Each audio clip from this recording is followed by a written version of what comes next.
Assalomu alaykum aziz tinglovchilar.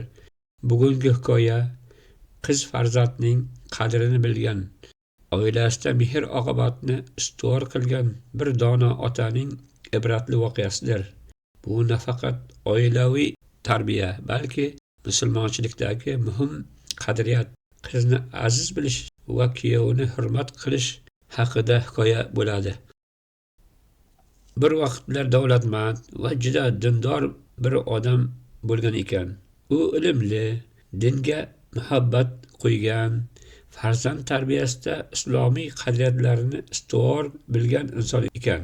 Shu sababli atrofdagilar uni hurmat qilishar, oilasi esa juda yaxshi ko'rardi.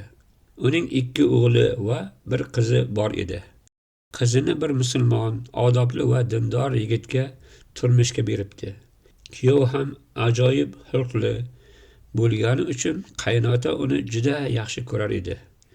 Ammo qizning ukalari yoshligidanmi yoki atrof muhit ta'sirimi otalarining kuyovini haddan tashqari maqtab, mehr ko'rsatishiga ozgina g'ashlik qilishardi.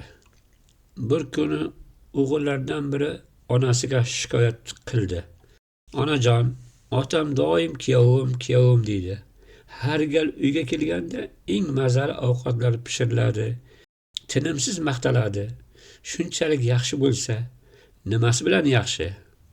Bu gaplardan xafa bo'lgan dono ota o'sha kech ovqatdan so'ng xotiniga dedi: "Xonim, ertaga oq qo'yni so'ydiring, 5-6 xil taom tayyorlating. Eng aziz mehmonlar kuyovimiz va qizimiz kelishadi." Bu gapni eshitgan o'g'illarning yuzi oqarib, so'ng qizarib ketdi, lekin indamadilar. Ertasi kuni qo'zi so'yildi, turli ovqatlar tayyorlandi. Kechga yaqin kuyov bilan qiz keldi. Dasturxondan bahramand bo'lishdi. Ovqatdan so'ng hamma dam olish xonasiga yig'ildi. Ota so'z boshladi. "Hamma shu yerdami?" "Ha", dedi oiladagilar. Shunda ota qiziga qarab, "Qizim borcha bir o'ynab kel", dedi. Qizi esa qo'rqib yeriga suyandi. "Qayerga boraman? O'ynagim kelmayapti", dedi. Ota 2 marta qattiqroq buyurdi. "Bor", dedim. Qiz esa yanada yeriga yopishib oldi. Buni ko'rganlar otaning asabi buzilgan deb o'ylab xonadan chiqmoqchi bo'lishdi. Ammo ota katta o'g'lini to'xtatdi. "O'g'lim, shoshma. Aytingchi, men bu qizga kim bo'laman? Sen kim bo'lasan?" "Siz otasisiz, men ukasiman", dedi o'g'il. Shunda ota hikmatli so'zlarni aytdi. "Men kuyovimni nega yaxshi ko'raman, bilasanmi? Chunki u bizning nomusimizni asraydi. Men himoya qilolmaydigan paytda qizimni sizning opangizni himoya qiladi. Men qizimni yaxshi ko'rganim uchun kuyovimni ham yaxshi ko'raman. Chunki kuyovni sevish qizni sevishdir. Opangiz sizlarni nomusingizdir. Agar men bo'lmasam, uning nomusini sizlar asraysiz.